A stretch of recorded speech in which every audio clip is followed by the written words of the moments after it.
آگے اللہ سبحانہ تعالیٰ فرماتے ہیں انتم کیا تم، یعنی اے لوگوں، اشد خلقن زیادہ سخت ہو تخلیق میں، ام السماء یا آسمان، بناہا اس نے بنایا اس کو.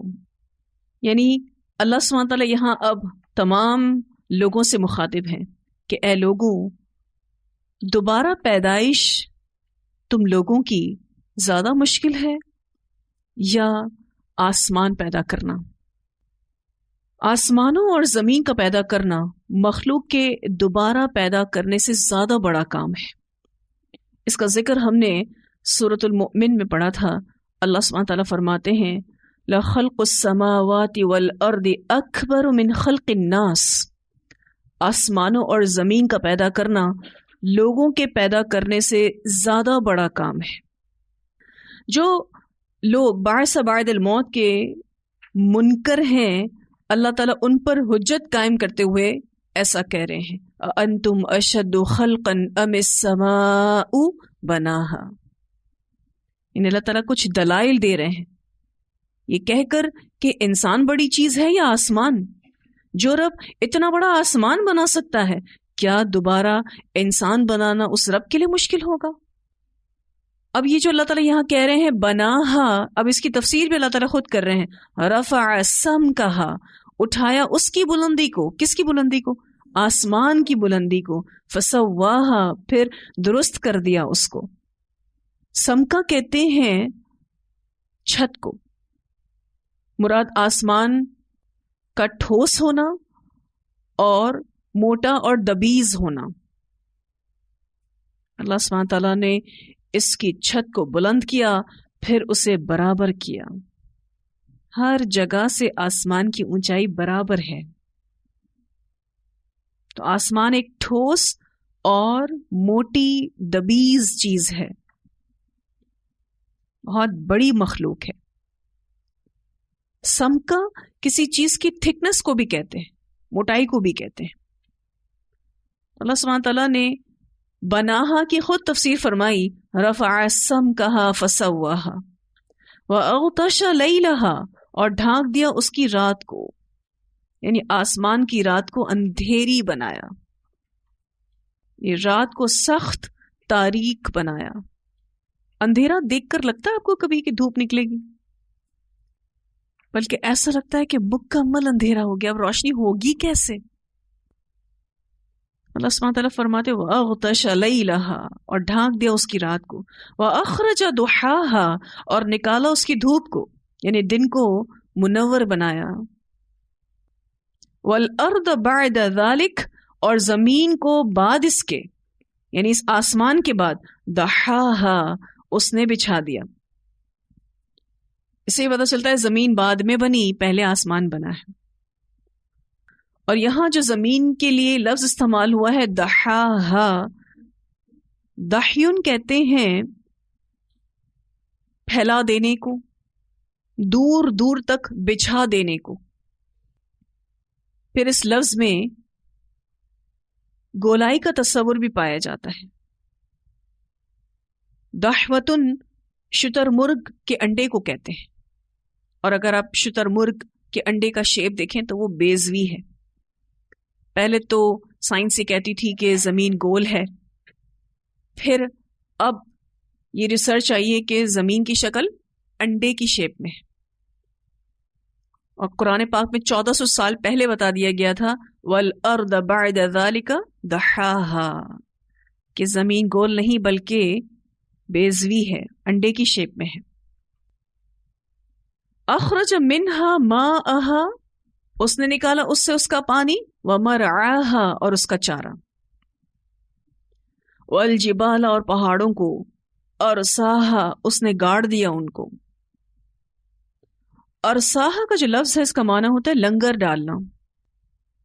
اس کو آپ ایسے سمجھ سکتے ہیں کہ جب پانی کا جہاز یعنی کشتی سمندر کے بیچ میں کھڑی رکھی جاتی ہے تو بڑے بڑے پتھر رسے سے باندھ کر سمندر کے اندر ڈال دیے جاتے ہیں، جسے آپ لنگر کہتے ہیں، جس کی وجہ سے پانی کا جہاز پانی میں اپنی جگہ پہ کھڑا رہتا ہے.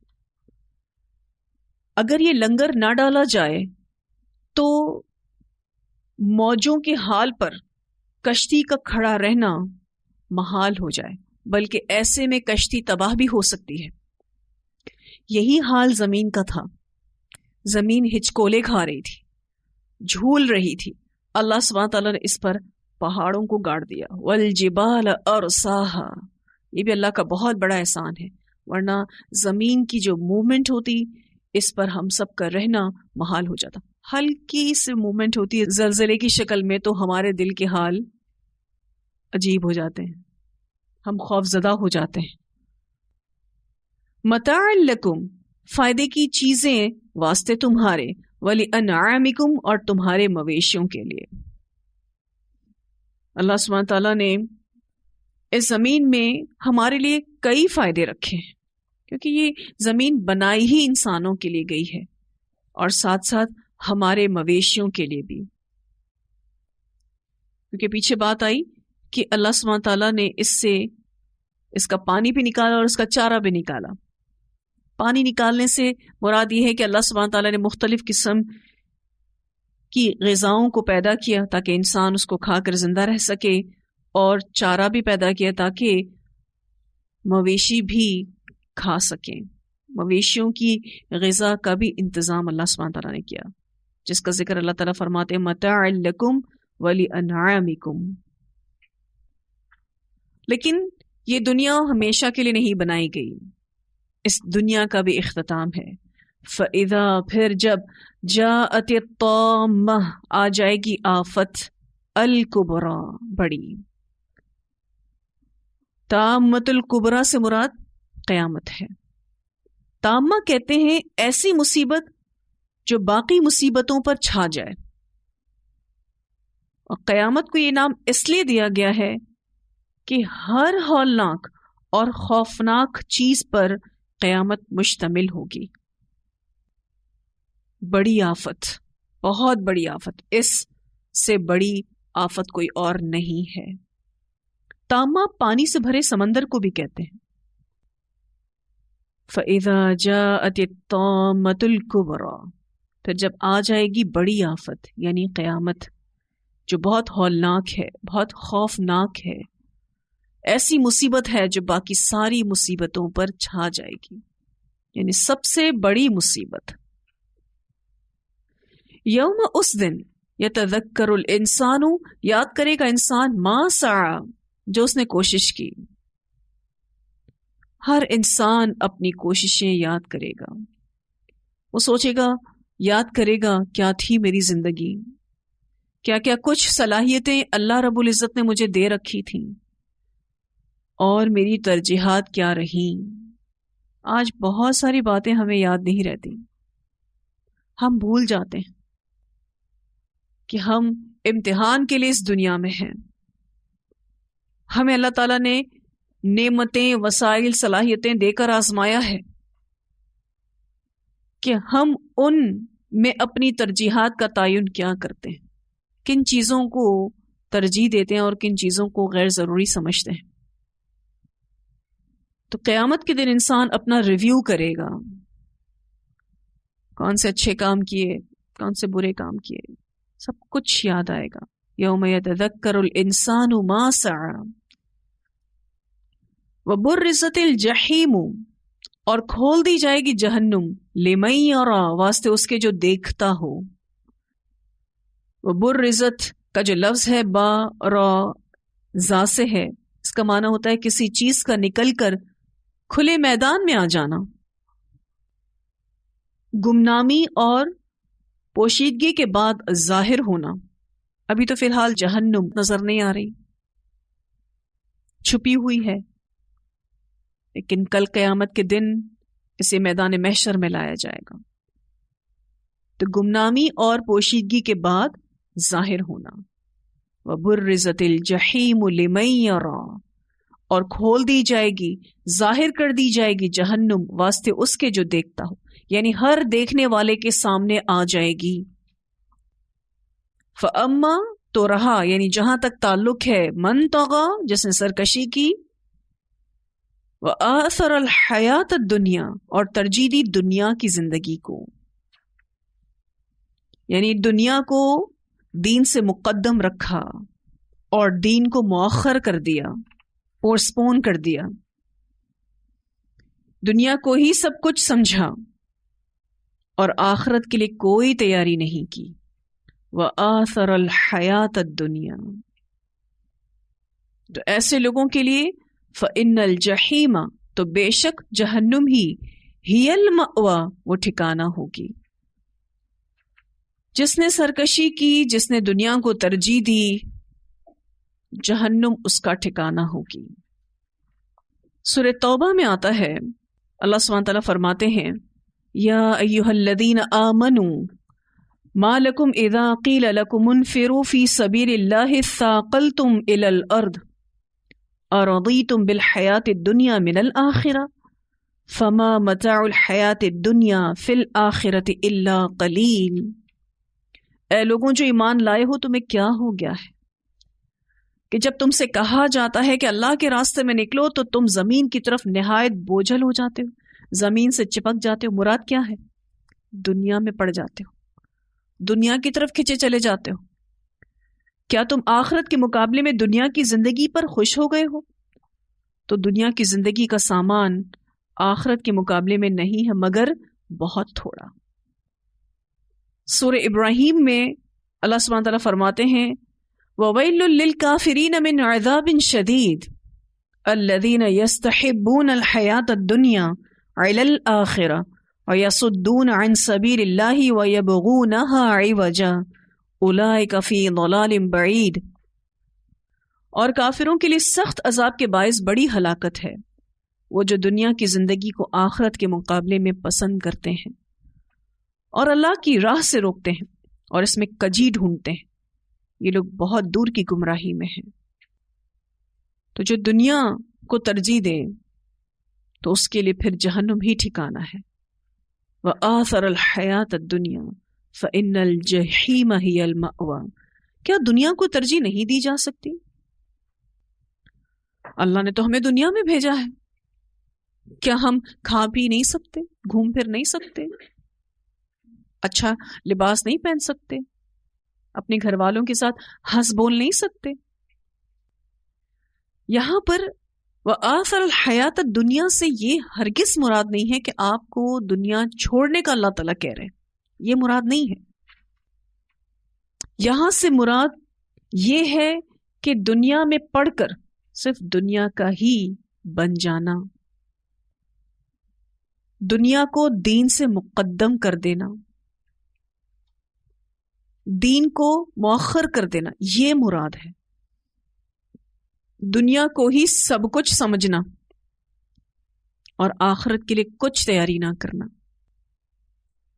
تو ایسے لوگوں کا ٹھکانہ پھر جہنم ہے، کیونکہ اس کام کے لیے نہیں بھیجے گئے تھے دنیا میں ہی بسنے کے لیے نہیں بھیجے گئے تھے، دنیا میں رہتے ہوئے آخرت کو بنانے کے لیے بھیجے گئے تھے۔ اس دنیا میں آنے کا ہم سب کا مقصد اللہ کی عبادت کرنا ہے، اس کی فرما برداری کرنا ہے، اور ترجیحات میں سب سے پہلے دین ہونا چاہیے، پھر اس کے بعد دنیا آپ کی کہیں نہیں جاتی۔ آج آپ کو میجورٹی لوگ ایسے نظر آئیں گے جن کا تعلق اسی گروپ سے ہے، فَأَمَّا مَن طَغَى وَآثَرَ الْحَيَاةَ الدُّنْيَا، جنہوں نے دنیا کی زندگی کو ترجیح دی ہوئی ہے، دین تو کہیں نظر ہی نہیں آتا زندگی میں۔ وَأَمَّا مَنْ خَافَ مَقَامَ رَبِّهِ، اور رہا وہ جو ڈرا کھڑے ہونے سے اپنے رب کے سامنے۔ اب جہاں تک ایسے لوگوں کا تعلق ہے کہ جن کو اپنے رب کے سامنے کھڑے ہونے سے ڈر لگتا رہا، اللہ کے سامنے جواب دہی سے وہ خوف زدہ رہے، وَنَهَى النَّفْسَ عَنِ الْهَوَىٰ، اور روکا اس نے نفس کو خواہشات سے، فَإِنَّ الْجَنَّةَ هِيَ الْمَأْوَىٰ، تو یقیناً جنت ہی وہ ٹھکانہ ہوگی، ایسے شخص کا ٹھکانہ جنت ہے۔ اللہم اجعلنا منہم۔ جن میں یہ دو کوالٹیز ہوں گی، وَأَمَّا مَنْ خَافَ مَقَامَ رَبِّهِ، اور دوسری وَنَهَى النَّفْسَ عَنِ الْهَوَىٰ، جس نے متشابہات سے پرہیز کیا، اس نے اپنی آبرو بھی بچا لی اور دین بھی بچا لیا، اور جو متشابہات میں پڑ گیا وہ لازمن محرمات میں پڑ جائے گا۔ سوال یہ پیدا ہوتا ہے یہ متشابہات کیا ہیں؟ متشابہات وہ چیزیں جن کا حرام اور حلال ہونا واضح نہ ہو، شبے والی چیزیں۔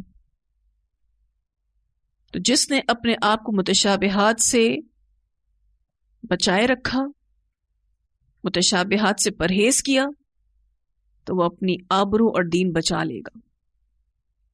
اور جو متشابہات میں پڑ گیا وہ محرمات میں پڑ جائے گا۔ اب محرمات میں پڑھنے کی کچھ مثالیں آپ یوں لے سکتے ہیں، مثلا نماز کو جلدی جلدی پڑھ لینا۔ اب آپ دیکھیں تو بظاہر وہ شخص نماز پڑھ رہا ہے لیکن اپنے سر کے اوپر سے اتار رہا ہے، جلدی جلدی پڑھ رہا ہے۔ اب ایسی نماز تو شبے میں ہی ڈالے گی نا، پتہ نہیں صحیح ہے نہیں ہے۔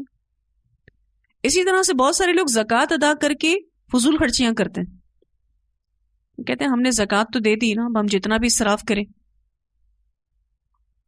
یہ مثال ہے متشابہات کی، وہ چیزیں جن کا حرام اور حلال ہونا واضح نہ ہو۔ یہاں جن کی بات ہو رہی ہے ان میں یہ دو خوبیاں ہیں۔ ایک خوبی کہ یہ اپنے اعمال کی جواب دہی کا خوف رکھتے ہیں، دوسری خوبی کہ انہوں نے اپنی اخروی زندگی کے مفاد کی خاطر اپنی خواہشات کو دبائے رکھا، اللہ سے ڈرتے ہوئے نہایت محتاط زندگی جیتے رہے اور بہت ذمہ دارانہ زندگی جیتے رہے۔ اور یہ دونوں خوبیاں ہم سب نے اپنے اندر پیدا کرنی ہیں، ایک من خاف مقام ربہ میں شامل ہونا، اور دوسرا ونہى النفس عن الہوى، اپنے آپ کو خواہش نفس سے بچانا ہے۔ یہ دونوں چیزیں ہم نے اپنے اندر پیدا کرنی ہیں۔ ہم سب کیسے اپنے نفس کو خواہشات سے بچا سکتے ہیں؟ اس کے لیے سب سے پہلی چیز جس کا ہم سب نے خیال کرنا ہے کہ ہم توحید پر رہیں، جتنے بھی باطل عقائد ہیں اس کی تردید کر لیں، اس کو رد کر دیں۔ دوسری اہم ترین چیز اپنی عبادتوں کو مضبوط رکھیں۔ تیسری اہم ترین چیز محرمات کو مکمل طور پر چھوڑ دیں، جو حرام چیزیں ہیں اس کے پاس بھی نہیں جانا۔ چوتھی چیز مشکوک چیزوں کو بھی چھوڑ دیجئے، جو چیزیں آپ کو شک میں ڈالتی ہیں، شبے میں ڈالتی ہیں، اس کو بھی چھوڑ دیجئے۔ پانچویں اور آخری چیز جو کہ بہت اہم ہے، عبادات میں ریاکاری اور خود پسندی سے بچنا، یہ بھی بہت ضروری ہے۔ اگر ہم چاہتے ہیں کہ ہم اپنے نفس کو خواہشات سے بچائیں، نیکی کا احساس ہونا بھی خواہشات نفس کی پیروی ہے، اس کو نیکی کا تکبر کہتے ہیں۔ اللہ سے دعا کرتے رہیں اللہ تعالیٰ ہمیں نیکی کا تکبر کبھی نہ آئے، اللہ ہم سب کو اس سے بچائے، اللہ ہماری نسلوں کو بھی اس تکبر سے محفوظ رکھے، کیونکہ بسا اوقات انسان نیکی کر کے چاہتا ہے کہ لوگ اس کو دیکھیں، اس کی تعریف کریں، یہ بھی خواہش نفس کی پیروی ہے۔ تو توحید پر رہنا ہے، اپنی عبادتوں کو مضبوط رکھنا ہے، محرمات کو مکمل طور پر چھوڑنا ہے، مشکوک چیزوں کو بھی چھوڑ دینا ہے، اور عبادات میں ریاکاری اور خود پسندی سے بچنا ہے انشاءاللہ۔ تو پھر انشاءاللہ جنت آپ کی ڈیسٹینیشن ہوگی، منزل ہوگی۔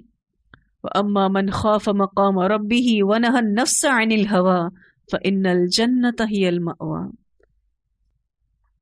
يَسْأَلُونَكَ، وہ سوال کرتے ہیں آپ سے، وہ یعنی کافر سوال کرتے ہیں آپ سے، یعنی نبی اکرم صلی اللہ علیہ وسلم سے، عن الساعة، قیامت کے بارے میں، ایان مرساها، کب ہے ٹھہرنا اس کا، کب آئے گی قیامت۔ یہ منکرین قیامت آپ سے پوچھتے ہیں کہ آخر وہ بھاری اور مشکل دن کب آئے گا۔ فیما انت، بیچ کس بات کے، تو من ذکراہا، اس کے ذکر سے، یعنی آپ کو اس کے ذکر سے کیا واسطہ۔ یعنی آپ صلی اللہ علیہ وسلم کو اس قیامت کے وقت بتانے سے کیا واسطہ؟ فیما انت من ذکراہا، ایسا اللہ تعالیٰ اس لیے کہہ رہے ہیں کیونکہ آپ صلی اللہ علیہ وسلم کو یہ علم دیا ہی نہیں گیا قیامت کب آئے گی۔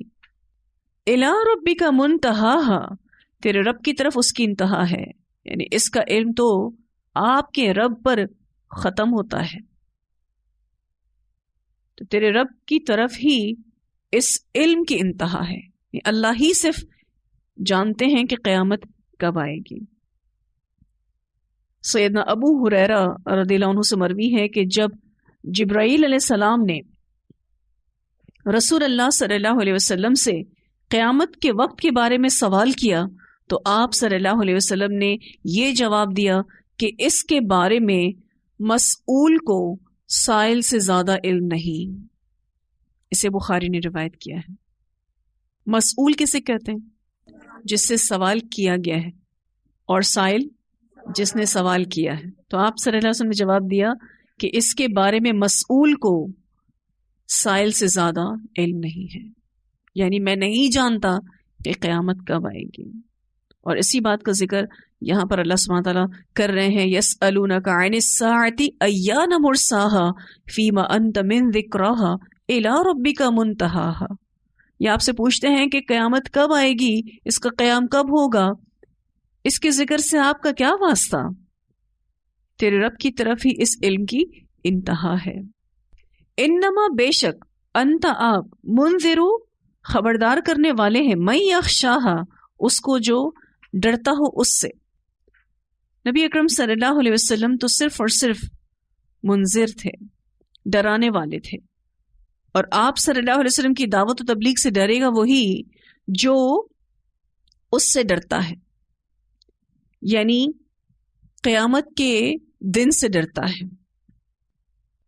کأنہم گویا کہ وہ یوم یرونہا جس دن وہ دیکھ لیں گے اس کو، جس دن وہ دیکھ لیں گے یعنی کافر دیکھ لیں گے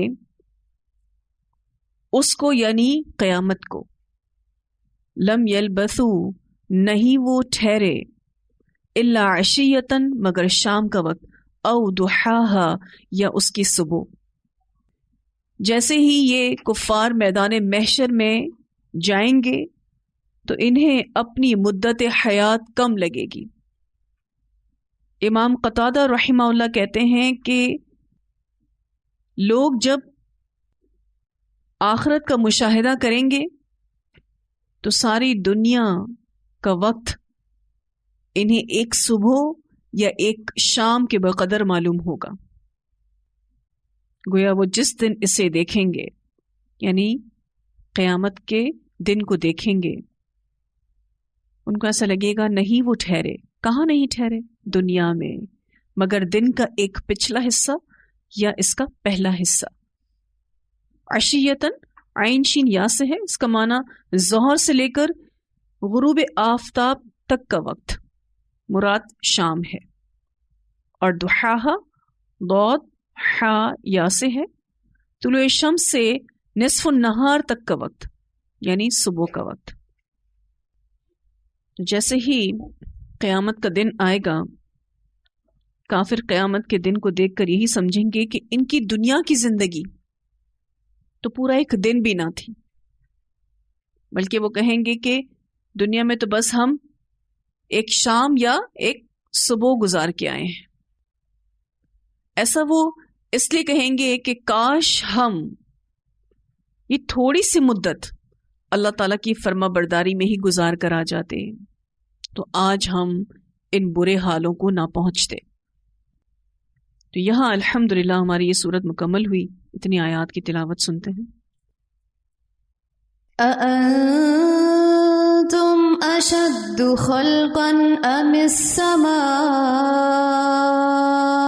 بناها رفع سمكها فسواها وأغطش ليلها وأخرج ضحاها والأرض بعد ذلك دحاها أخرج منها ماءها ومرعاها والجبال أرساها متاعا لكم ولأنعامكم فإذا جاءت الطامة الكبرى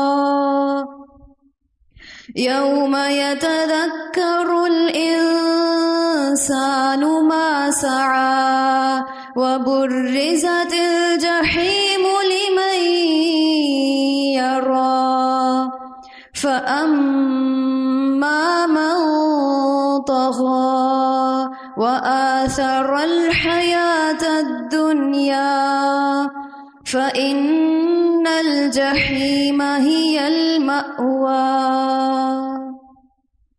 وأما من خاف مقام ربه وأما من خاف مقام ربه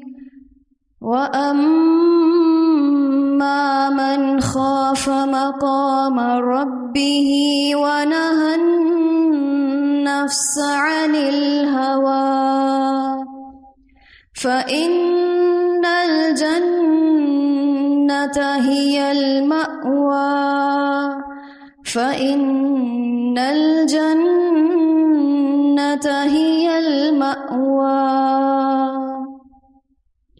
وأما من خاف مقام ربه ونهى النفس عن الهوى فإن الجنة هي المأوى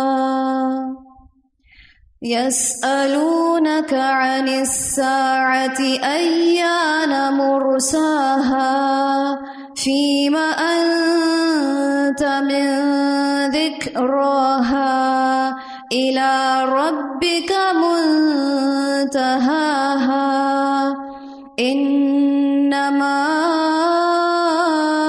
أنت منذر من يخشاها كأنهم يوم يرونها لم يلبثوا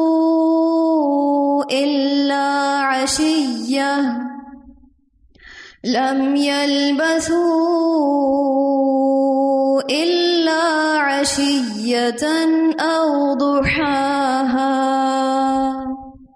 بہت اہم آیات. فَأَمَّا مَنْ طَغَى وَآثَرَ الْحَيَاةَ الدُّنْيَا فَإِنَّ الْجَحِيمَ هِيَ الْمَأْوَى وَأَمَّا مَنْ خَافَ مَقَامَ رَبِّهِ وَنَهَى النَّفْسَ عَنِ الْهَوَى فَإِنَّ الْجَنَّةَ هِيَ الْمَأْوَى. اللہ تعالیٰ ہمیں سکھا دے واقعی کہ دنیا کو ہم بس اتنا ہی ویلیو کریں جتنی اس کی وقت ہے، جتنی اس کی حیثیت ہے. اللہ تعالیٰ ہمیں سکھا دے کہ ہم آخرت کو سب سے زیادہ ویلیو کرنے والے ہوں، کیونکہ اس کی بڑی اہمیت ہے. یہاں جو یہ بات ہوئی وَأَمَّا مَنْ خَافَ مَقَامَ رَبِّهِ، جیسے ہی یہ احساس ہمارے اندر آتا ہے اگلا مرحلہ آسان ہو جاتا ہے. وَنَهَى النَّفْسَ عَنِ الْهَوَى، ہمیں اپنی خواہش نفس پر کنٹرول آ جاتا ہے. بہت انٹر ریلیٹڈ ہیں دونوں صفات. جیسے ہی اللہ کے سامنے جواب دہی کا احساس ہمارے اندر آئے گا، اگلا مرحلہ نفس کو قابو کرنے کا یہ الحمدللہ آسان ہو جاتا ہے. اور پھر آپ دیکھیے کہ جو اخروی زندگی کے مفاد کی خاطر اپنی خواہشات کو دبا لیتا ہے، اللہ سے ڈرتے ہوئے بہت ہی زیادہ محتاط زندگی گزارتا ہے، اپنی ساری ذمہ داریوں کو نبھاتا ہے، دنیا سے جڑی، دین سے جڑی، اللہ تعالیٰ فرماتے ہیں فَإِنَّ الْجَنَّةَ هِيَ الْمَأْوَى، ایسے شخص کو ضرور جنت ملے گی. وہ ان تمام آزمائشوں میں جس میں اس دنیا میں رہتے ہوئے مبتلا کیا گیا نکال لیا جائے گا، پھر اس کو آرام دہ زندگی نصیب ہوگی، پھر اسے کوئی دکھ نہیں آئے گا، کوئی تکلیف نہیں آئے گی. ہم اس سکھ اور اس آسانی اور ان نعمتوں کی کوشش نہیں کرتے. ہم سکون، نعمتیں، آسانیاں دنیا میں ڈھونڈتے ہیں. اللہ ہم سب کو آزمائشوں سے بچائے. لیکن دیکھیں اس دنیا میں تکلیفیں، پریشانیاں، دکھ، آزمائشیں ہیں. کیوں؟ اس دنیا کا اینڈ ہو جانا ہے، یہ ہمیشہ کے لیے تو ویسے بھی نہیں ہے. جو جنت ہے وہاں کوئی غم نہیں، کوئی خوف نہیں. پھر زیادہ کوشش تو آخرت کی کرنی ہے. آخری پارہ آخرت کی تیاری کروائے گا، اور آپ اس صورت میں بھی یہی دیکھ رہے ہیں جو کہ اس پورے پارے کا مرکزی مضمون ہے کہ آخرت کی تیاری پر بات ہوگی. بار بار آپ کو قیامت کے احوال بتائے جائیں گے، بار بار آپ کو موت کا ذکر کیا جائے گا، بار بار آپ کو اللہ سبحانہ تعالیٰ اپنی قدرتوں کا بیان کریں گے کہ وہ رب جو اتنا قدرتوں والا ہے وہ قیامت کے دن کو لانے پر قادر ہے، تمہیں دوبارہ جی اٹھانے پر قادر ہے، تمہارا محاسبہ کرنے پر قادر ہے. تو اس رب سے ڈرتے ہوئے اپنی اس دنیا کی زندگی کو ایسے گزارو کہ کل قیامت کے دن تمہارے لیے آسانی ہو جائے، تمہاری آخرت بہتر ہو جائے. تو واضح ہے ساری آیات. ٹھیک. وآخر دعوانا الحمد للہ رب العالمین. سبحانک اللہم وبحمدک نشہد ان لا الہ الا انت نستغفرک ونتوب الیک.